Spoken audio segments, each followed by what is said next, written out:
Bonjour les Joseph, nous sommes toujours dans la continuité de nos leçons. Aujourd'hui, nous allons plus parler des fractions. Mais nous allons étudier les différentes sortes de fractions. Le premier, quand nous parlons de la fraction ordinaire. Une fraction est dite ordinaire quand son numérateur est inférieur à son dénominateur.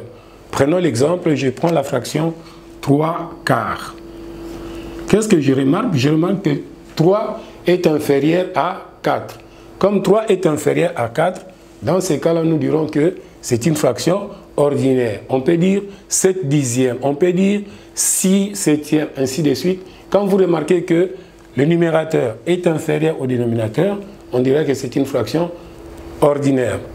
Le deuxième, quand nous parlons de l'unité fractionnaire, vous verrez aussi que le numérateur sera inférieur au dénominateur. Mais la différence, c'est quoi? Pour l'unité fractionnaire, c'est 1 qui est toujours comme dénominateur. On peut dire 1 dixième, on peut dire 1 tiers, on peut dire 1 quart.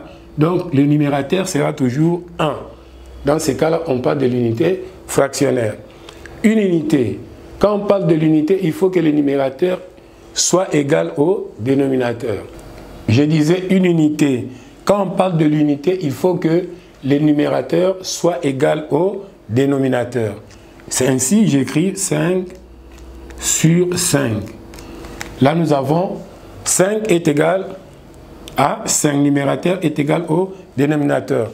Nous passons aux fractions décimales. Une fraction décimale, attention, ici, il faut que son dénominateur soit une puissance de 10, 100, 1000, ainsi de suite. Je peux prendre 0, unité, 5 dixièmes. C'est une fraction décimale. Je peux prendre une unité, 25 centièmes. C'est une fraction décimale. Mais en opération écrite, nous disons ce sont les nombres décimaux.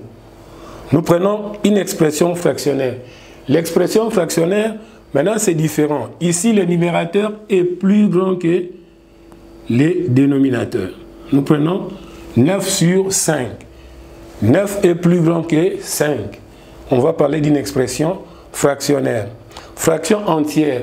En d'autres termes, c'est ce que nous appelons les nombres entiers. Je peux dire 8. C'est une fraction entière. Nombre fractionnaire. Nous avons les nombres plus une fraction. Prenons 2 cinquièmes. Nombre plus une fraction. Là, on parle de nombres fractionnaires. Chers amis, nous voici à la fin de notre leçon. N'oubliez pas, prenez vos cahiers, essayez de faire ces exercices tout en respectant les gestes barrières. À la prochaine.